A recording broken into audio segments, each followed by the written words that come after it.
kids that have signed. We're waiting on 1 or 2 more. It's just kind of more paperwork type stuff than anything else. Don't expect any surprises. I think we expect the guys that have been committed to us to sign and sometime today, but there'll be probably 1 or 2 guys that we wait till later in the day to announce them. So it's a good group. Feel like we've addressed our needs. I think that we talk about this all the time as a program. The 2 hardest things to find are D linemen and corners, really. And so, we feel like we've addressed those needs really well in this group. Love our group of D linemen. Think they've got a lot of length, a lot of athleticism. Same thing on the back end. We signed a number of guys that we're excited about, can really run. Some guys that have experience. Like I said, love the length of this group. I think that we signed some really big guys up front from an offensive line perspective. The one thing we didn't do is we didn't sign a quarterback. We're kind of trying to figure out, what's next at that position. A lot of that has kind of played out, just waiting to see what was going to happen here and where we want to go from here. My guess is we'll probably take a transfer at some point, but I'm not really sure what that's going to look like, or that's still kind of a moving target for us. Excited about the running back that we signed. The wide receivers obviously is a good group. Felt like we signed a really good tight end as well. So like the overall class. Love the group, like the linebackers, like their length and their athleticism. And again, like I said, I think the strength of the class is going to be speed on the back end and length, and then the D line class that we signed. So feel good about these guys. This is a day of celebration. It's been a long year, really, recruiting these guys since we got here to TCU. We were able to what I thought have a good class last year and a good transfer class, but I think this is the kind of class that we expect to sign every year. Our expectations are to sign a top 15, top 10 recruiting class. As we continue to have success in the program and build relationships with 24 and 25 recruits and high school coaches and everything else. It's a big part of the recruiting process. So excited about this group.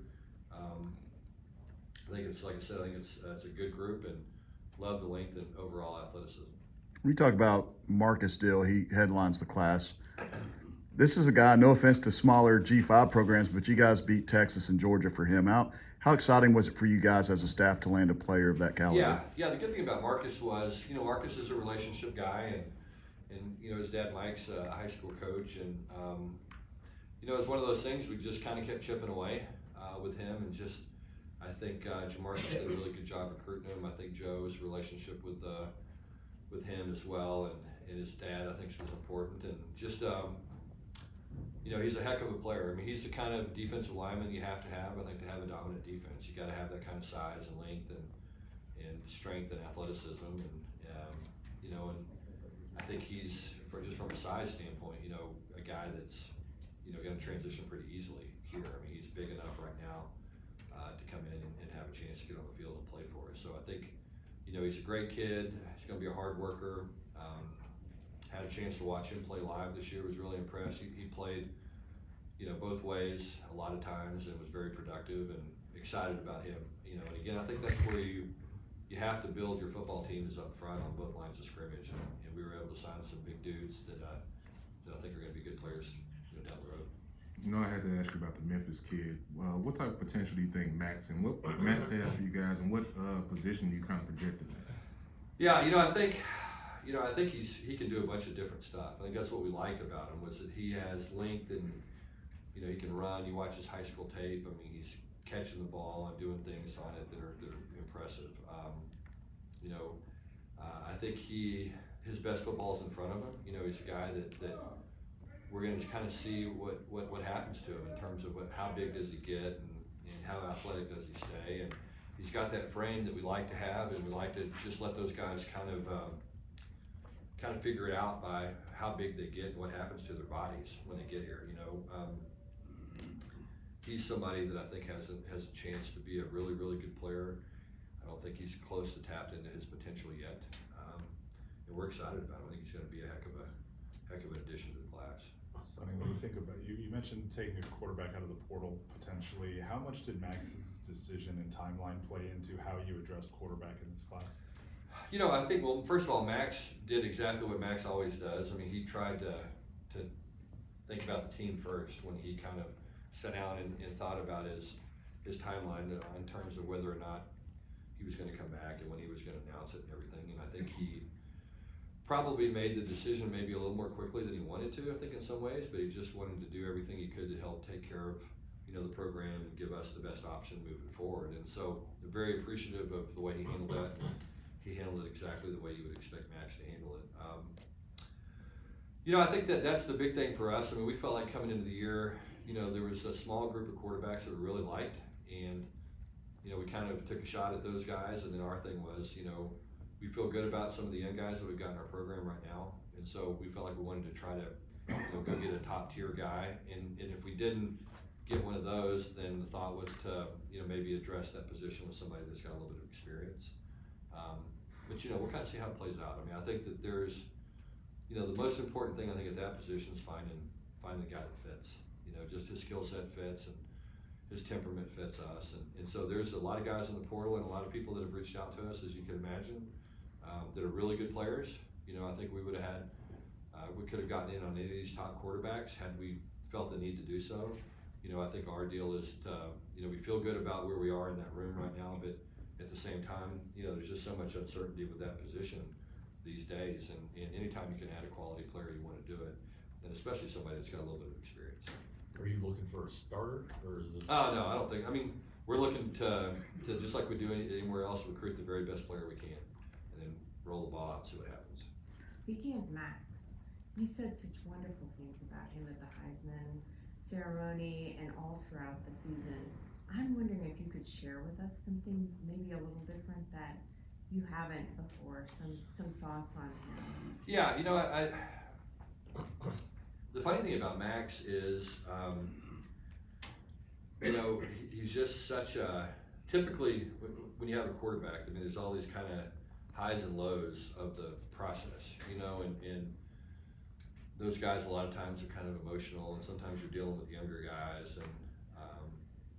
and you know, there's these highs and these lows, and so you kind of have these moments where, you know, you look back on it all and you go, wow, this kid's really grown up or really changed or whatever. And the funny thing about Max is, you know, I think his temperament's the same, honestly, since we got here. You know, I think he's, I think the biggest thing Max has done is just kind of find his confidence. You know what I mean? And I think that's been the biggest move that he's made, is just, you know, becoming confident in himself and the rest of his team, and just believing in the process, and not thinking that you have to go out there and make a big play every single time. And I think sometimes quarterbacks kind of get that sense of pressure that falls on them, that they have to never make a mistake, or they have to go out there and perform perfectly, or they have to, you know, go out and win games. And certainly Max has done that for us, but he doesn't have to do it every single play. And I think that's probably been the biggest thing I've seen for him, is just that, you know, there was a desperation that I got a sense of that Max played with at times in the past, maybe, and I don't think he's playing that way. And I think that has allowed him to play better. I think it's taken pressure off of him. You know, if he makes a mistake, you know, we don't care. You know what I mean? We know that he's going to bounce back. We know he's going to make plays, and that's the nature of that position. You get the ball in your hands, you know, and 50 times a game you have to make decisions, you know, when you drop back and throw, or when you run, or do all those different things that Max does. And so he's got to make a lot of good decisions, and, you know, it's not going to be the right one all the time. And so I do think that there is, you know, a sense of relief and confidence, and I think that's kind of what happened to him. He just realized, okay, look, I've got a job to do, and I've just got to stay within the framework of doing my job, and really took a lot of confidence from his ability to operate within that framework.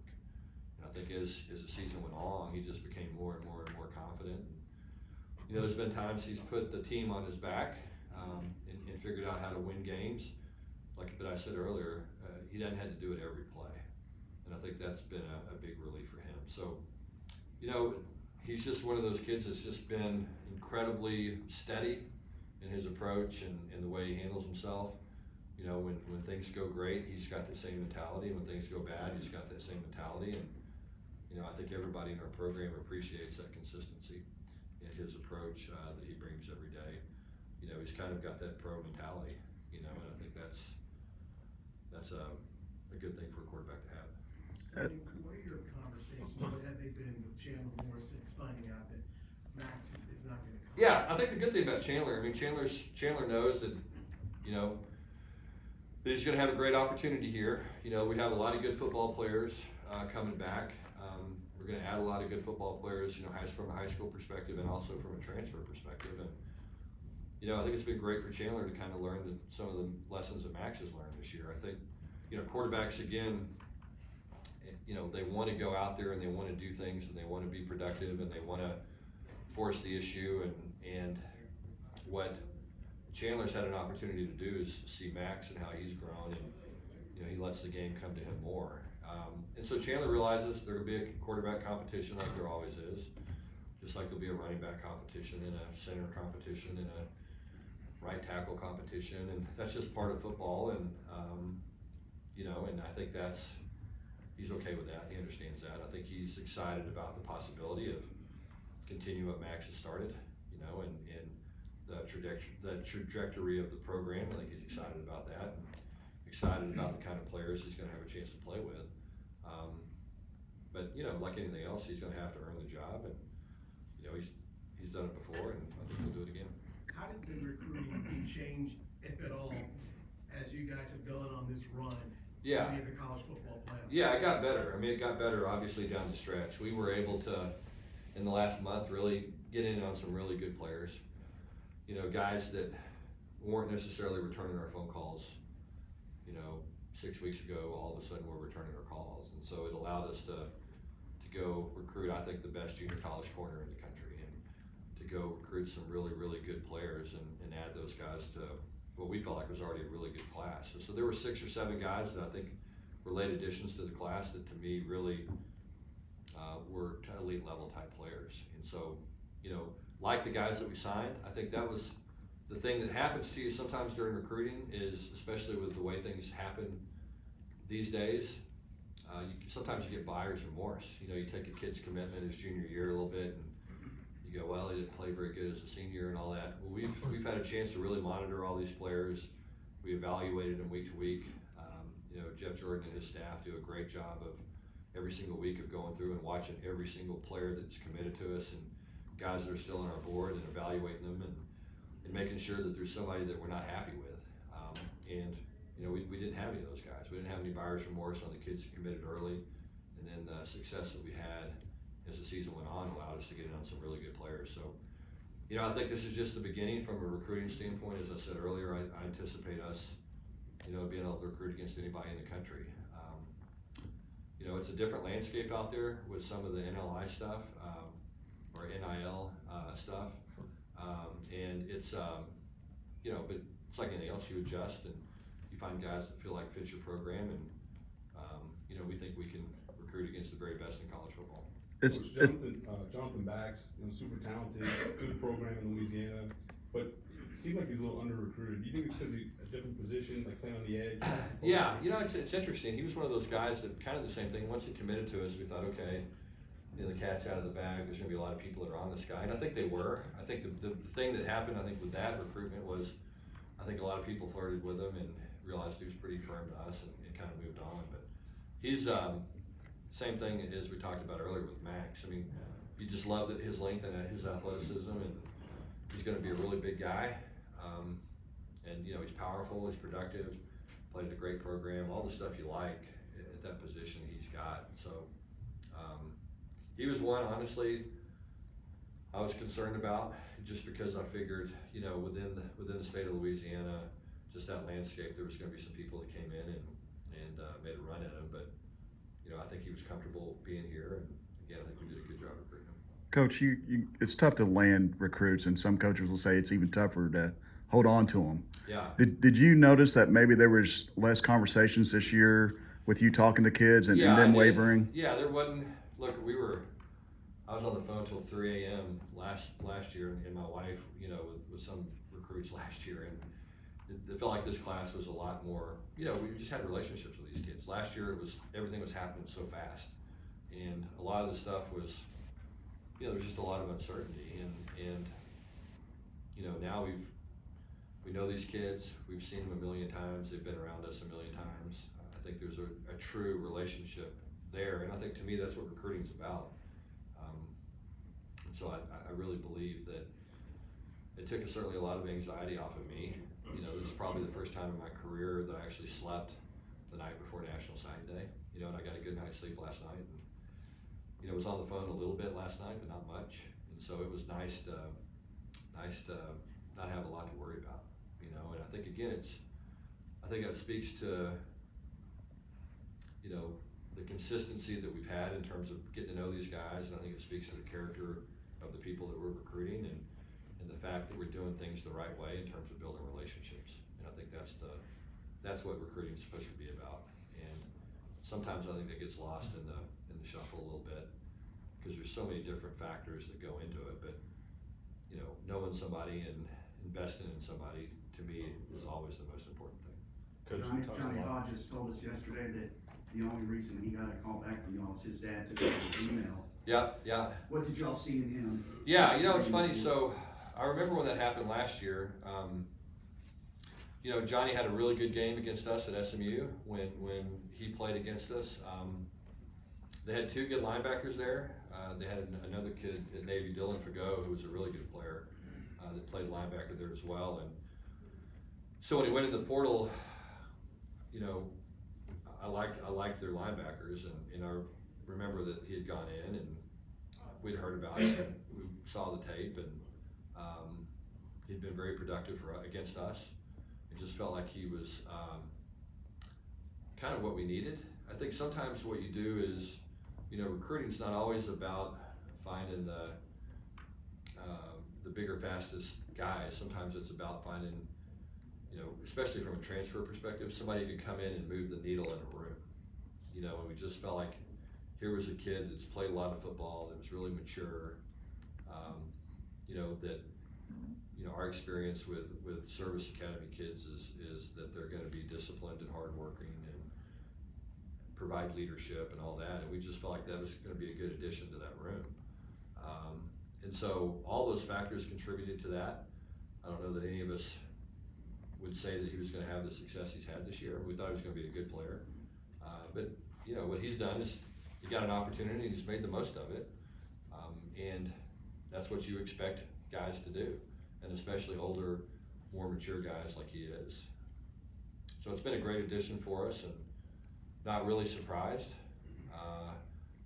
that he's been successful, but I think has probably exceeded everybody's expectations. Coach, you've talked all along about how important it is for TCU to recruit DFW really Mhm. well. How would you assess how you guys? Yeah, I thought we did a really good job. I mean, I don't know exactly what the numbers were from DFW. I think, you've got to be able to recruit your backyard.